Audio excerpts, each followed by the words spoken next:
CM doctor Mohan Yadav ने उज्जैन को बड़ी सौगात दी है। सीएम ने उज्जैन में 658 करोड़ की लागत से विकास परियोजनाओं का भूमि पूजन किया। इनमें ब्रिज, सड़क, हेलीपैड का भी निर्माण शामिल है। कार्तिक मेला ग्राउंड में आयोजित दशहरा मिलन उत्सव में सौगात देते हुए सीएम ने जनता को संबोधित किया और प्रदेश के विकास की बात कही। सीएम मोहन ने कहा कि प्रधानमंत्री मोदी के कुशल मार्गदर्शन में एमपी सरकार युवाओं के लिए रोजगार के नवीन अवसर प्रदान कर विकसित भारत में उनकी भागीदारी सुनिश्चित कर रही है। यहाँ से लेके काल भैरव तक ये भी 4 लेन अपना बनने वाला है। एक रोड इसका इधर वाला बनने वाला है। इसी के साथ साथ लालपुर से चिंतामन गणेश का 4 लेन, बड़ा हनुमान बड़ा पुल से रंजित हनुमान मोजम खेड़ी 4 लेन, जोरदार ताली बजाओ। ये अपने सीमस्त में अत्यंत काम आएगा। करोहन से नई खेड़ी पंचकोशी का नया 4 लेन, जोरदार ताली बजाओ। इसका भी काम चालू हो रहा है। मध्य प्रदेश को देश का नंबर 1 का प्रदेश बनाना चाहते, जोरदार अभिनंदन करो हमारे उस संकल्प के लिए। इसलिए समान रूप से विकास के अधोसंरचना के काम भी एक के बाद एक चलाते जा रहे हैं। उज्जैन के कार्तिक मेला ग्राउंड में दशहरा मिलन उत्सव का आयोजन किया गया। बड़ी तादाद में लोग इस उत्सव में शामिल हुए। यहाँ पर एक बच्ची सीएम मोहन की पेंटिंग बनाकर लाई थी, जिसे देखकर सीएम मोहन यादव प्रभावित हो गए और बच्ची से पेंटिंग लेने की बात कही। मुख्यमंत्री डॉक्टर मोहन यादव उज्जैन आए। निर्धारित कार्यक्रम के अनुसार मुख्यमंत्री सबसे पहले हेलीपैड से ग्राम नेनुरा उज्जैन पहुंचे। इसके बाद प्रतिभा सिंडेक्स इंडस्ट्रीज इंदौर रोड के उद्घाटन कार्यक्रम में शामिल हुए। इसके बाद मुख्यमंत्री डॉक्टर मोहन यादव कार्तिक मेला ग्राउंड पहुंचे। यहां पर दशहरा मिलन उत्सव में शामिल हुए। सीएम डॉक्टर मोहन यादव रात 8 बजे श्री क्षेत्र वाल्मीकि धाम तिलकेश्वर मार्ग शिप्रा तट उज्जैन में आयोजित कार्यक्रम में भी उन्होंने सहभागिता की। सामने बैठे मेरे सभी वरिष्ठ जन, आप सबको भी प्रणाम करके बधाई देता हूँ। ये बेटी ने जोरदार देख लिया बेटा, जोरदार ताली बजाओ। इसने अच्छा चित्र बनाया मेरा। अलग से मिलूंगा डॉक्टर घनश्याम, आप ले लेना, मैं आपसे ले लूंगा। बैठ जाओ बेटा, आराम से बैठ जाओ।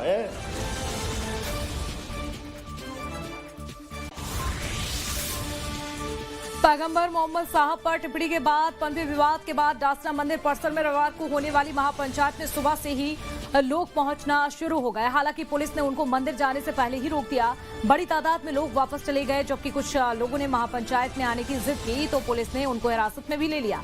जगह जगह बैरिकेडिंग की गई है। स्थानीय लोगों को भी पूछताछ के बाद ही उनके अंदर दुकान प्रतिष्ठानों और आने जाने की अनुमति उन्हें दी गई है। उधर यूपी के अलग अलग हिस्सों के अलावा बड़ी तादाद में उत्तराखंड, राजस्थान, दिल्ली से भी संत महापंचायत में पहुंचे हुए थे। एक दिन पहले ही 50 से ज्यादा संतों का जत्था मंदिर में पहुंच गया। जैसे ही संतों को पता चला कि महापंचायत में लोगों को आने से पुलिस रोक रही है तो संतों ने कहा कि पुलिस जहां रोके वहीं पर पंचायत शुरू कर दी जाए। और इस तरह से यहां पर विवाद जो है लगातार बढ़ता गया। बैरिकेडिंग रोकने की भी कोशिश यहां पर की गई। जिलाधिकारी गाजियाबाद के यहाँ लोग गए थे ज्ञापन देने। 8 लोग। लोकतंत्र में ज्ञापन दे के बात की जाती है, लेकिन एक आदमी जो यहाँ पुलिस का वायसराय बना हुआ है, वो पूरे जिले को जलाना चाहता है। किन शक्तियों के से मिला हुआ है, इसकी जांच होनी चाहिए और उसकी गिरफ्तारी हो। मैं आज पहली बार कह रहा हूँ, उसकी गिरफ्तारी हो। कमिश्नर गाजियाबाद जिले को जलाना चाहता है। पुलिस बिना वजह लोगों के साथ जाति कर रही है। हमारी बेटियों के कपड़े फाड़े गए, लाखों लोगों को नजरबंद करके रास्ते में रोका गया है। हम शांति से अपनी बात कहना चाहते हैं। हमारी बात को प्रशासन सुने। अभी तक एक भी जिहादी को गिरफ्तार नहीं किया है जिन्होंने व्हाट्सएप पे कॉल की, पथराव कराया। और ये इंटेलिजेंस की रिपोर्ट में भी आ गया है कि वहाँ हत्याएं होनी थी बहुत लोगों की। तो जो इतने बर्बरता आतंकवादी है, उनको गिरफ्तार करने के बजाय पुलिस जो लोग ज्ञापन देने गए उन पर मुकदमा लिखती है। ये शर्मनाक है।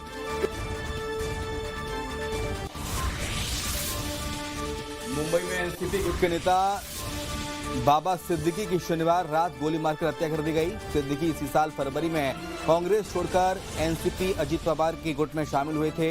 हत्या के 28 घंटे बाद लॉरेंस बिश्नोई गैंग ने सोशल मीडिया पोस्ट पर हत्या की जिम्मेदारी ली है। लिखा है, सलमान खान और दाऊद की मदद करने वालों को छोड़ेंगे नहीं। इस पोस्ट में लॉरेंस बिश्नोई ग्रुप और अनमोल बिश्नोई को हैशटैग किया गया है। लॉरेंस अभी गुजरात की साबरमती जेल में बंद है। उसने 14 अप्रैल को सलमान के घर के बाहर फायरिंग कराई थी। जेल में लॉरेंस से पूछताछ कराई जाएगी। सलमान खान की सिक्योरिटी को भी बढ़ा दिया गया है। हरियाणा और उत्तर प्रदेश से शूटर्स ने इस हत्याकांड की वारदात को अंजाम दिया। 3 शूटर्स में से 2 को पुलिस ने गिरफ्तार किया, एक अभी फरार है। एक शूटर हरियाणा और 2 उत्तर प्रदेश के बहराइच के रहने वाले हैं। ये 40 दिन से मुंबई में ठहरे थे और सिद्दीकी के घर और बेटे के दफ्तर की रैकी कर रहे थे। सिद्दीकी को वाइस सिक्योरिटी मिली थी, लेकिन घटना के वक्त उनके साथ कोई कांस्टेबल नहीं था। स्ट्रीट लाइट्स और सीसीटीवी भी बंद थे। बांद्रा के खेर नगर में शनिवार रात करीब 9:30 बजे विधायक बेटे जीशान के ऑफिस के बाहर 3 बदमाशों ने फायरिंग की घटना को अंजाम दिया। सूत्रों के मुताबिक ऑटो से आए 3 शूटर्स ने 2 बंदूकों से 6 राउंड फायरिंग की और इसमें बाबा को 3 गोलियां लगी। 2 गोलियां उनके पेट और एक सीने में लगी। तीनों ने मुंह पर रूमाल बांधा हुआ था। आम आदमी पार्टी के राष्ट्रीय संयोजक अरविंद केजरीवाल, पंजाब के मुख्यमंत्री भगवंत मान और अन्य आप नेता जम्मू के डोडा पहुंचे, जहां पर अरविंद केजरीवाल ने डोडा में एक जनसभा को संबोधित भी किया। यहां से आप उम्मीदवार महराज मलिक ने हाल ही में हुए जम्मू कश्मीर विधानसभा चुनाव में जीत हासिल की। आगामी सभा में पार्टी की योजनाओं और उपलब्धियों पर भी चर्चा की गई। पार्टी के नेता, स्थानीय जनता से भी संवाद उनकी ओर से किया गया, जहां पर उन्होंने उमर अब्दुल्ला को बधाई भी दी और साथ ही साथ बीजेपी पर हमला बोलते हुए कहा कि हमने दिल्ली में बड़े काम के दिखाए हैं। महाराष्ट्र के मुंबई में एनसीपी नेता बाबा सिद्दीकी की सरेआम गोली मारकर हत्या के मामले में भी अरविंद केजरीवाल ने जनता से बीजेपी के खिलाफ खड़े होने की अपील की।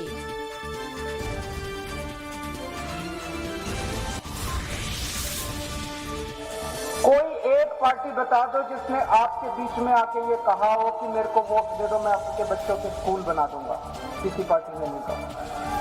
कोई एक पार्टी बता दो जिसने आके कहा हो मेरे को वोट दे दो, मैं आपके परिवार के लिए इलाज, अच्छा अस्पताल बना दूंगा, अच्छा इलाज कराने का काम कर दूंगा। किसी ने नहीं कहा। अकेली आम आदमी पार्टी है जो कहती है हमें वोट दे दो, हम आपके बच्चों का भविष्य बना देंगे, आपको शिक्षा दे देंगे, आपको रोजगार देंगे। उमर अब्दुल्ला साहब बहुत जल्दी 2-4 दिन में जम्मू कश्मीर के मुख्यमंत्री बनने वाले हैं। हम उनको बधाई देते हैं। वो इंडिया गठबंधन के एक तरह से मुख्यमंत्री हैं और उनका हम सरकार। उत्तर प्रदेश की 10 विधानसभा सीटों पर होने वाले उपचुनाव में सियासी हलचल अब तेज हो गई है। आज नई दिल्ली में भाजपा की एक बड़ी बैठक होने जा रही है। इस बैठक में केंद्रीय गृह मंत्री अमित शाह, पार्टी अध्यक्ष जेपी नड्डा, यूपी के मुख्यमंत्री योगी आदित्यनाथ और उत्तर प्रदेश के दोनों डिप्टी सीएम शामिल हो सकते हैं। जानकारी के अनुसार इस मीटिंग में यूपी बीजेपी अध्यक्ष भूपेंद्र चौधरी और प्रदेश संगठन महामंत्री धर्मपाल सिंह भी हिस्सा लेंगे।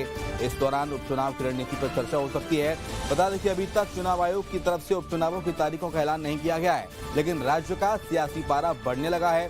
सूबे की सत्ता पर काबिज भारतीय जनता पार्टी और समाजवादी पार्टी मुख्य रूप से आमने सामने नजर आ रही है। दोनों पार्टी के नेताओं की बैठकों का दौर लगातार जारी है। रक्षा मंत्री राजनाथ सिंह ने शनिवार को सीमा सड़क संगठन की ओर से निर्मित 75 परियोजनाओं का लोकार्पण किया। इसमें 9 परियोजनाएं उत्तराखंड की भी शामिल हैं।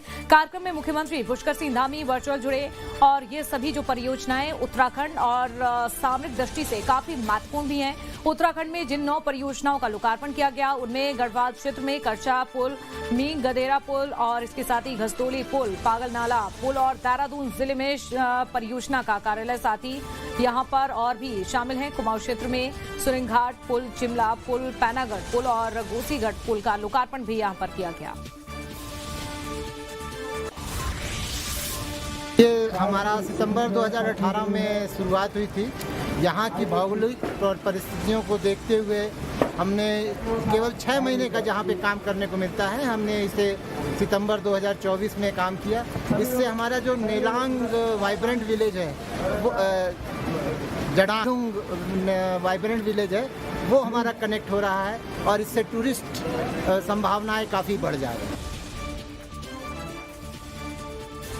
जो करछा सेतु पुल बनकर तैयार हुआ और मैं बीआरओ की पूरी टीम को भी बधाई देता हूं और माननीय राजनाथ सिंह जी का और अपने देश के सदस्य प्रधानमंत्री माननीय मोदी जी का आभार व्यक्त करता हूं कि जो उनकी सोच है, जो उनका विजन है कि हमारी सीमाएं, हम सीमाओं तक कैसे सड़क से पहुंचे, उसका जीता जागता उदाहरण जो हमारा एक करछा ब्रिज था। बहुत डिफिकल्ट स्थिति यहाँ पर थी और बीआरओ की टीम ने बहुत अच्छा काम किया। 18 में काम शुरू हो गया था और आज जो है 24 में ये बनकर तैयार और इसका विधिवत जो है माननीय राजनाथ सिंह जी के द्वारा वर्चुअल बैठक के माध्यम से इसका जो है उद्घाटन किया गया।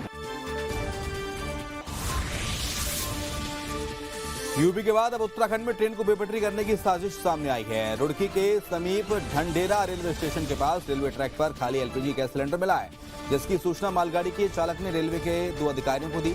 अधिकारी मौके पर पहुंचे और सिलेंडर को हटाया गया। रेलवे पुलिस मामले की तफ्तीश कर रही है।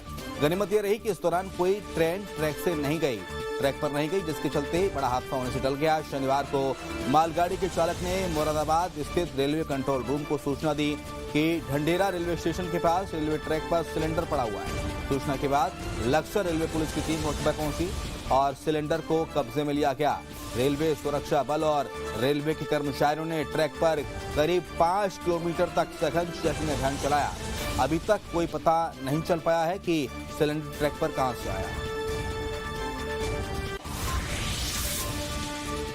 ढंढेरा से लंढौरा के मध्य एक खाली सिलेंडर छोटा कल बरामद हुआ था। इस संबंध में स्टेशन अधीक्षक के द्वारा दी गई तहरीर पर अंतर्गत धारा 150 क रेल अधिनियम के अंतर्गत बनाम अज्ञात अभियोग पंजीकृत किया गया है और जांच की जाए। सभी संभावित पहलुओं से घटना के बारे में जानकारी जुटाई जा रही है। सर, मुकदमा दर्ज हो रहा है सर? अभियोग पंजीकृत किया गया है अंतर्गत धारा 150 क रेल अधिनियम बनाम अज्ञात। दशहरा की मध्य रात्रि से गंगनहर अगले 20 दिनों तक के लिए बंद हो चुकी है। अब छोटी दिवाली की मध्य रात्रि से ही गंगनहर में पानी छोड़ा जाएगा। इस दौरान उत्तर प्रदेश सिंचाई विभाग गंगनहर की साफ सफाई मरम्मत का कार्य भी कराया जाएगा। दरअसल हर साल दशहरे की रात से उत्तराखंड गंगनहर को मरम्मत कार्यों के लिए बंद किया जाता है। 20 दिनों के लिए बंद रहती है। दीपावली की रात से ही गंगनहर में जल छोड़ा जाता है। तो वहीं नहर बंदी के चलते हर की पेड़ी समेत सभी गंगा घाटों पर स्नान योग्य गंगा जल बहुत कम मात्रा में यहां पर उपलब्ध होता है और इससे श्रद्धालुओं को भी मायूस होना पड़ता है। गंगा जी सूखने से फर्क तो ये पड़ता है कि यात्री आते हैं आचमन करने के लिए, नहाने के लिए। गंगा की श्रद्धा है। हरिद्वार में आने का मेन कारण ही गंगा जी में डुबकी लगाना, अपने श्रद्धा भाव पूरे करना है। जब गंगा जी में जल ही नहीं होगा तो यात्री कहाँ से आएंगे और क्या करेंगे। तो सरकार को थोड़ा सा ये देखना चाहिए कि भाई साफ़ सफाई का कार्य भी होना ज़रूरी है, मगर थोड़ा बीच में जल भी होना चाहिए जिससे कि यात्री अपनी श्रद्धा भाव पूरी कर सके। देखे तो सही है, गंगा स्नान तो लोग करते हैं, लेकिन थोड़ा पानी का जल देना चाहिए इन लोगों को गंगा जी में। अब गंगा जी में अब साफ़ सफाई की वजह से हो सकता है ये लोग जल ना छोड़ रहे होंगे। देखिए, गंगा सभा सिंचाई विभाग को पूर्ण सहयोग करती है और करती रहेगी, लेकिन सिंचाई विभाग को भी तत्परता के साथ वहां पर उस जल की व्यवस्था सुनिश्चित करनी चाहिए। हालांकि उनको कुछ एक टेम्परेरी थोड़ा सा बांध बनाना पड़ता है, उसमें थोड़ा समय जरूर लगता है, लेकिन निश्चित रूप से हम अब की बार सिंचाई विभाग से डिमांड कर रहे हैं कि वह जल्द से जल्द कुछ घंटों के अंदर वह व्यवस्था सुनिश्चित करे ताकि श्रद्धालुओं को जलापूर्ति मिल सके।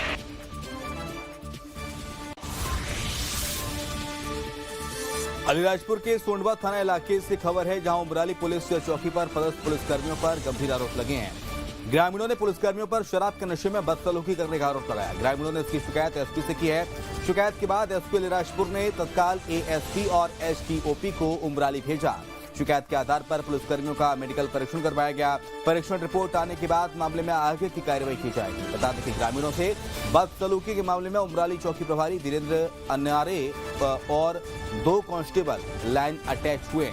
एसपी राजेश व्यास ने कार्रवाई को अंजाम दिया।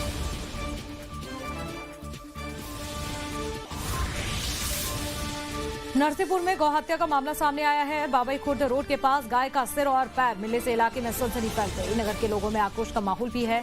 घटना के विरोध में ग्रामीणों ने आज साली चौका नगर बंद भी किया, तो वहीं पैदल मार्च निकालकर थाने में ज्ञापन भी दिया और हत्यारों के खिलाफ सख्त कार्रवाई की मांग की।